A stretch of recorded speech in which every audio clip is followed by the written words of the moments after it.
Yes class, welcome back. बेटा हम 2 question already कर चुके थे अपने यूनिट 2 के। अब हम कर रहे हैं नेक्स्ट थर्ड क्वेश्चन, या आपका नेक्स्ट टॉपिक बोल लो आप, लर्निंग वाला पहले हमारी क्लास में कवर अप नहीं हुआ, तो लर्निंग का जो ये 2 टॉपिक्स हैं बेटा, ये आप अच्छे से कर लेना, ठीक है। लर्निंग क्या होता है? लर्निंग होता है बेटा जब हम एक चीज़ को बार बार किसी को समझाते हैं और उससे जब उसका नॉलेज एनहांसमेंट होता है, that is called as learning. आप कॉलेज आते हैं, मैं आपको कुछ बताती हूँ, समझाती हूँ, तो आप क्या कर रहे हो? लर्न कर रहे हो। मैं आपको कहती हूँ बेटा ऐसे नहीं बैठना, ऐसे बैठो, ये भी क्या है? लर्निंग। तो जिस चीज़ को सीखते हो आप और उस चीज़ से आप कुछ लर्न करते हो उस नॉलेज से, that is called as learning. अब हम यहाँ पर कर रहे हैं थ्योरीज ऑफ लर्निंग। बेटा जो ये थ्योरीज ऑफ लर्निंग है इज़ इम्पॉर्टेंट। 3 तरीके की थ्योरी होती हैं बच्चे हमारी: conditioning theory, cognitive theory and social theory. Cognitive theory first आपकी है कंडीशनिंग थ्योरी। कंडीशनिंग थ्योरी के 2 पार्ट्स होते हैं बच्चे, that is classical conditioning and operant conditioning. अब देखो इसके ब्रैकेट में मैंने क्या लिखा है? क्लासिकल कंडीशनिंग क्या होता है? Repetitive behaviour.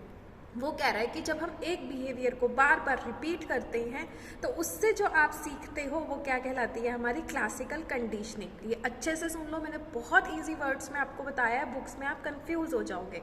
क्लासिकल कंडीशनिंग क्या कहती है? ये थ्योरी क्या कहती है कि जब आप एक चीज़ को बार बार करोगे तो वो बिहेवियर आपका, वो आपकी लर्निंग बन जाता है और वो लाइफ टाइम के लिए आपको याद रहता है।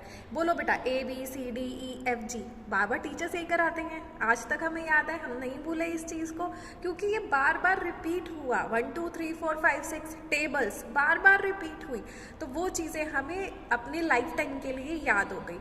अब इसमें वो कह रहा है कि एक ऑर्गेनाइजेशन में एम्प्लॉय का बिहेवियर आप कैसे रिपीट करा सकते हो कि वाह बहुत अच्छा किया, वाह बहुत अच्छा किया, वाह बहुत अच्छा किया। So this becomes his behaviour, कि वो वैसे ही काम करने लग गया। ये नहीं करना, ये नहीं करना, ये नहीं करना, ये ऐसे नहीं करना, ये ऐसे नहीं करना।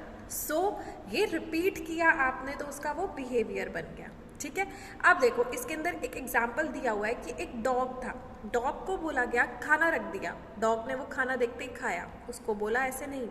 डॉग को क्या किया? खाना रखा, बेल बजाई, खाना रखा, बेल बजाई, खाना रखा, बेल बजाई, डेली ऐसा किया। तो डॉग का बिहेवियर क्या बन गया कि जब खाना रखा जाएगा वो ऐसे ही खाना नहीं खाएगा। उसने कब खाना खाना है? जब बेल बजेगी तब उसने खाना खाना है, ठीक है। तो उसका बिहेवियर किस चीज़ के ऊपर डिपेंड हो गया? Ringing on the bell. तो यहाँ पर वो यही कह रहा है कि जब हम एक एक्शन देते हैं सामने वाले को, तब उसका जो बिहेवियर आता है that is called as classical conditioning, और वो रिपीटेडली करने से बनता है। फिर उन्होंने डॉग के साथ किया, क्या किया कि सिर्फ बेल बजा दी और खाना नहीं रखा, तब भी वो डॉग आ गया और अपना खाना ढूंढने लगा, क्योंकि बेल बजने का मतलब उसके लिए क्या था? That he has to eat food. Clear? तो रिपीटेटिव बिहेवियर क्या होता है? जब हम एक चीज़ को बार बार करते हैं तो वो चीज़ हमें अच्छे से याद हो जाती है। नेक्स्ट इसके अंदर है बेटा ऑपरेंट कंडीशनिंग थ्योरी। देखो इसके ब्रैकेट में मैंने क्या लिखा है? रिवॉर्ड। अगर हम किसी एक्शन के लिए रिवॉर्ड देंगे तो वो बिहेवियर क्या होगा? रिपीट होगा। नॉट रिवॉर्डेड, अगर हम उसे पर्टिकुलर एक्शन के लिए रिवॉर्ड नहीं देंगे तो वो बिहेवियर रिपीट नहीं होगा। या अगर हम कोई उसकी आदत छुड़वाना चाहते हैं, अगर हम उसके लिए उसको पनिश करेंगे तो भी वो जो आपका बिहेवियर है वो रिपीट नहीं होगा। आप क्लास में टाइम पर आए या आपने प्रेजेंटेशन दिया, मैंने क्या किया? मैंने आपको रिवॉर्ड किया, मैंने आपको एक पेन दिया, तो आप अगले दिन भी टाइम पर आओगे कि मैम ने मुझे अप्रिशिएट किया, या मैम ने मुझे पेन दिया, या क्लास में मैम ने मेरे लिए क्लैपिंग कराई। आप लेट आए, मैंने आपको क्लास में नहीं घुसने दिया, तो क्या अगले दिन आप लेट आओगे? नहीं, क्योंकि आपको पता है अगर मैं लेट गई तो मैम मुझे क्लास के अंदर एंटर नहीं करने देंगे, ठीक है।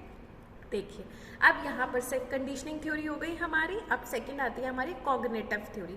कॉग्निटिव थ्योरी क्या कहती है बेटा? Understanding about himself and the environment. इसका मतलब है कि हम अपने एनवायरनमेंट को अंडरस्टैंड करते हैं जहाँ पर हम काम कर रहे हैं, और अपने आप को अंडरस्टैंड करते हैं। मतलब मैं अपने ड्रॉबैक्स, अपनी वीकनेसेस, अपने स्ट्रेंथ के साथ इन द गिवन सिचुएशन क्या कर सकती हूँ बेस्ट, वो चीज़ निकालता है मैनेजर एक एम्प्लॉय के अंदर। That is called as cognitive theory. इसके अंदर एक चूहे का एग्जाम्पल होगा आपको कि चूहे के साथ वो क्या करता है, चूहे को बार बार एक ही चीज़ के ऊपर ट्रेन किया जाता है कि आप यहाँ पर हो, अब आपको राइट साइड जाना है, अब लेफ्ट साइड जाना है। तो जब चूहे की डायरेक्शन चेंज कर दी जाती है तो भी चूहा वही सेम उस पाथ पर नहीं चलता, जहाँ खाना होता है वो वहीं पहुँच जाता है उल्टे तरीके से भी। क्यों? क्योंकि उसको ये ट्रेनिंग मिली है कि आपको अल्टीमेटली कहाँ तक पहुँचना है, खाने तक पहुँचना है विद गिवन सिचुएशन। तो उसका जो मोटिव होता है रिपीटेटिव बिहेवियर पर नहीं होता कि राइट गया था फिर लेफ्ट गया था, नहीं। उसको क्या सीखा उसने कि मुझे खाना खाना है, जो खाना वहाँ पर पड़ा है मुझे उस तक पहुँचना है, कैसे पहुँचता हूँ ये सिखाया जाता है।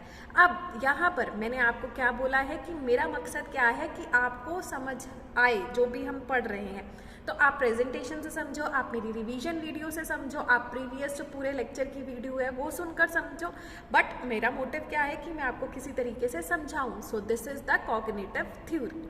अब लास्ट इसके अंदर है बेटा social learning theory. Social learning theory क्या होती है कि सोशली आप आसपास के लोगों से, अपने एनवायरनमेंट से आप क्या सीखते हैं, that is called as social learning theory. अब नेक्स्ट इसके अंदर जो क्वेश्चन आता है that is what are incentives, what are financial, sorry इसके अंदर एक ही छूट गया, लर्निंग लीड्स टू हॉबी। ये आपके स्टेप्स हैं, अगर आपने ये करने हो तो करना, नहीं तो आप इसको छोड़कर जो थ्योरीज हैं वो अच्छे से कर सकते हो। अब जो आपके स्टेप्स हैं इज लर्निंग लीड्स टू ओबी, ये आपका प्रोसेस भी है बेटा लर्निंग का। तो इसके अंदर फर्स्ट पॉइंट क्या है कि सबसे पहले हमें देखना है कि गिवन एम्प्लॉय का क्या बिहेवियर है। सेकेंड स्टेप में हमने क्या देखना है कि जो उसका वो बिहेवियर है वो कितना ज़्यादा रिपीटेड है, क्या वो ज़्यादा एब्सेंट होता है, क्या वो ज़्यादा फ्री टाइम करता है, वेस्ट करता है टाइम या भड़काता है एम्प्लॉयज़ को। फिर हमने क्या करना है, देखना है कि कौन सा बिहेवियर है उसका जो सबसे ज़्यादा ऑर्गेनाइजेशन के लिए नुकसानदायक है।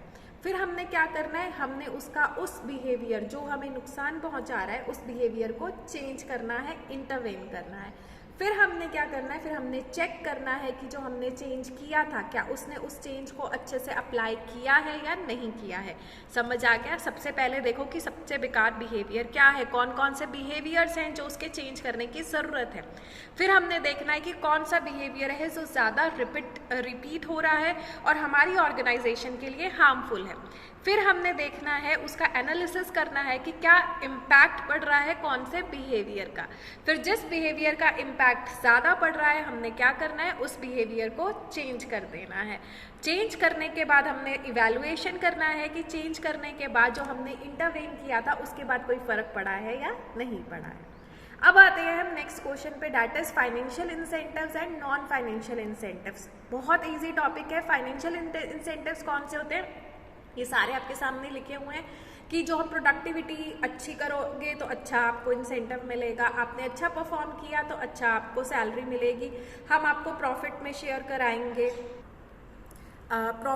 कराएंगे, नेक्स्ट इज को पार्टनरशिप, आपको अपने बिजनेस के अंदर पार्टनर बना लेंगे, शेयर्स दे देंगे अपनी कंपनी के, रिटायरमेंट बेनिफिट्स मिलेंगे। तो ये सारे क्या हैं आपके financial incentives. Non financial incentives कौन से होते हैं बेटा, जो मनी से रिलेटेड नहीं होते। जैसे मैंने आपको प्रमोट कर दिया, आप ज़्यादा रिस्पॉन्सिबिलिटी दे दी, आपकी जॉब को बहुत प्लेजेंट और इंटरेस्टिंग बना दिया, आपको जिम में जाने का परमिशन दे दिया, आपके वर्क को रिकॉग्नाइज कर दिया, आपके ग्रुप को पूरी ऑर्गेनाइजेशन के अंदर रिवॉर्ड मिला, ये सारे क्या हैं आपकी नॉन फाइनेंशियल इंसेंटिव्स।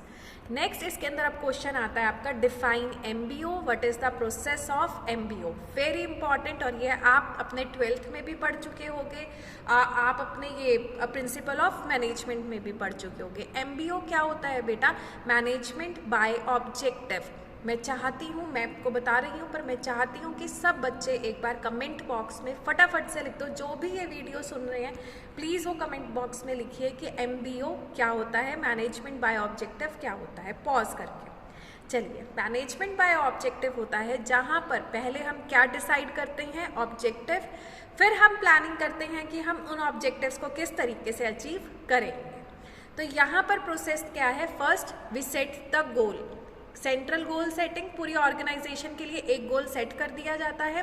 फिर मैनेजर और सबऑर्डिनेट्स मिलकर ये देखते हैं कि किस तरीके से उन ऑब्जेक्टिव्स को अचीव करेंगे। फिर हम देखते हैं उन ऑब्जेक्टिव्स को अचीव करने के लिए हमारे पास कौन कौन से रिसोर्सेज हैं, कैसे हम उन रिसोर्सेज को एफिशिएंटली एंड फुली यूटिलाइज कर सकते हैं।